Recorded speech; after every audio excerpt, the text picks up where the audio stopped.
Have you ever wondered what actually happens right after we die? Like, not in some vague, abstract sense, but chronologically, step by step, in those exact hours and days right after the heart just stops. Well, in this explainer, we're diving into something completely fascinating. We're looking at the psychology of death, specifically through the lens of Islamic traditions. We're going to examine ancient source texts that lay out this highly structured, almost psychological journey that the human soul supposedly goes on right after death. Okay, let's just jump right into it. So think about it. What happens in the first 7 days after death? Because death, it's sudden. The burial ends, the crowds pack up and leave, the earth is settled, and then the deceased is left entirely alone. Our source material today actually gives us a really specific roadmap for exactly what goes down in those first 7 days when that absolute total isolation kicks in. We're going to explore how these texts describe the shift from physical reality to a deeply, deeply profound psychological and spiritual state. But first, to make sense of this journey, we have to know where it's even happening. The texts use a very specific word for this: barzakh. By definition, barzakh is the realm, or the barrier, between the physical world and the final afterlife. So it's not heaven, and it's definitely not hell. Honestly, you can kind of think of it like a waiting room. It's this transitional phase of existence where the physical and spiritual realms crash into each other, and where the soul literally has to start processing the reality of its brand new state. And here is exactly how this whole thing breaks down. First, we'll look at the sudden reality of death, then the soul's initial journey, the manifestation of deeds, the 3 ultimate questions, and finally, light, darkness, and time. Let's start with phase 1. Section 1, the sudden reality of death. To kind of wrap our heads around this, the texts introduce an archetype. Let's just call him Arman. He's 28, working a regular 9-to-5 in a massive city like Delhi, living a completely normal, everyday life. And then, out of nowhere, everything just stops. Death arrives, 0 warning. And according to the texts, the literal first thing that happens is the extraction of the soul. In this part, it brilliantly shows how the physical experience of death is described as a direct, one-to-one mirror of your psychological and moral state. A tradition from Sahih Muslim says angels actually come down to extract the soul.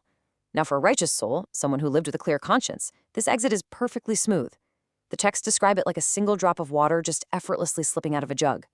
But on the flip side, for a burdened soul, someone dragging around a lot of unrepented baggage, the extraction is painful. It's hesitant. It's a struggle. The big takeaway here is that the way you exit is supposedly dictated entirely by the life you've already lived.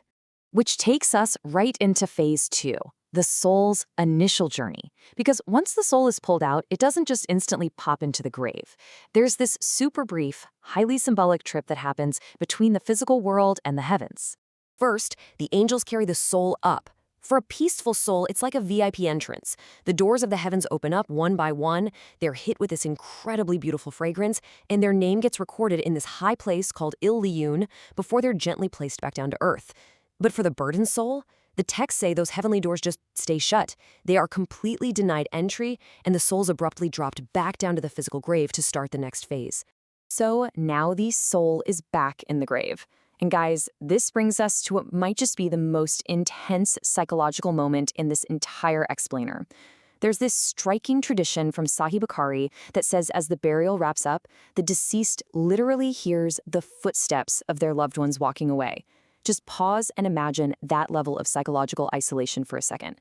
You are fully conscious of your family leaving you there, going back to their normal routines, and you are entirely 100% powerless to say a single word or reach out to them. And in that sudden, absolute silence, we hit phase 3, the manifestation of human deeds. You're alone in the dark, except, according to these traditions, you aren't actually alone for very long. Something totally unexpected shows up in the grave with you. The texts introduce this wildly fascinating psychological concept right here: the literal, physical personification of your life choices. Basically, a companion walks up to you. If you lived a good life, this companion looks like a beautiful, sweet-smelling person who comforts you and says, "I am your good deeds." But if your life was spent entirely in darkness, that companion is this foul, terrifying shadow, and it tells you, "I am your bad deeds, and you cannot escape me now." It's just a stark, heavy representation of the idea that you can literally never outrun your own actions. Eventually, you're forced to just sit in a room with exactly who you've been.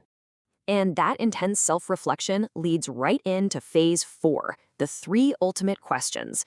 2 specific angels, Munkar and Nakir, arrive in the grave for a pretty intense interrogation. And according to the traditions, this right here is the defining moment of the whole Barzathic experience. The angels ask three very specific questions. Who is your Lord? What is your religion? And who is this prophet? Now, the texts claim the answers to these three questions lock in the entire trajectory of your afterlife. But the psychology of how this actually works is what's really fascinating. Because it is not a memory test. You can't just cram for this exam, memorize a cheat sheet beforehand, and spit the answers back out. Scholars explain that in this realm, your conscious mind just kind of steps aside. It's the subconscious truth, your heart, that does the talking. If you only gave lip service to your beliefs while you were alive, your tongue is going to be totally tied. The right answers only flow out naturally if you actually deeply internalize them and lived by them. So it's basically the ultimate lie detector test, completely run by your own subconscious. And the crazy part is, the environment of the grave instantly reacts to your answers. Sahih Muslim mentions a super specific measurement here, 70 yards. If your subconscious answers truthfully and you're at peace, the physical walls of the grave just expand outward. We're talking 70 yards in every direction, as far as you can see, and the whole space just floods with comforting light. It's the total opposite of a cramped, terrifying grave. But on the flip side, if the soul fails this test of the heart, the texts literally describe the walls closing in and physically crushing them. Which brings us right into our final section, moving into days 3 through 7 and beyond. Light, darkness, and time. So the initial shock is over, the interrogation is done, and now the soul actually has to inhabit this space, and the environment they find themselves sitting in is actively being built by their past habits. The sources reference Surah An-Nur from the Quran, explaining that the mundane, daily habits you had in a physical world literally convert into the physical environment of your grave. Stuff like prayer, giving to charity, remembrance, all of that physically manifests as light or nur. But a life full of ignored obligations and unrepented wrongs, that translates directly into suffocating darkness. The text makes it crystal clear. The environment you are building today is the exact environment you are going to inhabit tomorrow. Then, around days 5 and 6, another massive psychological shift happens. A literal door opens up inside the grave. For the righteous, it's this breathtaking preview of their ultimate destination, the gardens and rivers of Jannah, bringing this incredible wave of peace and anticipation. But for the burdened soul, that door opens straight to the fire. And honestly, the most terrifying part? The texts say that for the burdened, this door cannot be closed. They are forced to just sit there and continuously stare at the ultimate consequence of their actions. So if we pull back and look at the whole timeline, Day 1 is the extraction and that intense interrogation. Days 3 through 5 is when the grave settles into an environment of either light or dark, all based on your deeds. By days 5 and 6, the door to your final destination swings open. And then from days 7 onward, the soul enters this prolonged state defined by a really trippy psychological concept, time dilation. See, the rules of physical time, they completely cease to exist in Barzakh.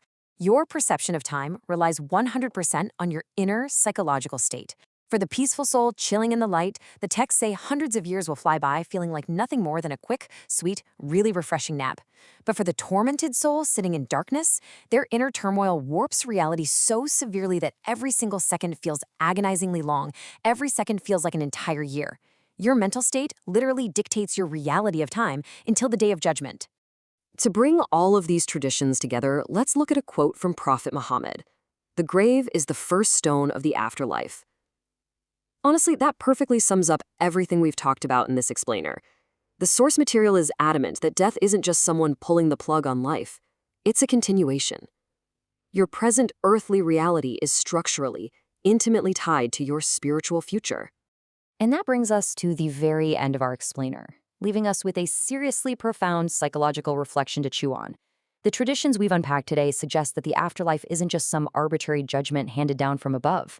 It's a direct, unavoidable mirror of your own internal state and your daily choices. So, based purely on the text we've explored, it begs a really fascinating question. If the grave truly is a mirror of your heart, what reflection are you building today? Seriously, think about that. Thanks for hanging out with me on this explainer, and I'll catch you in the next one.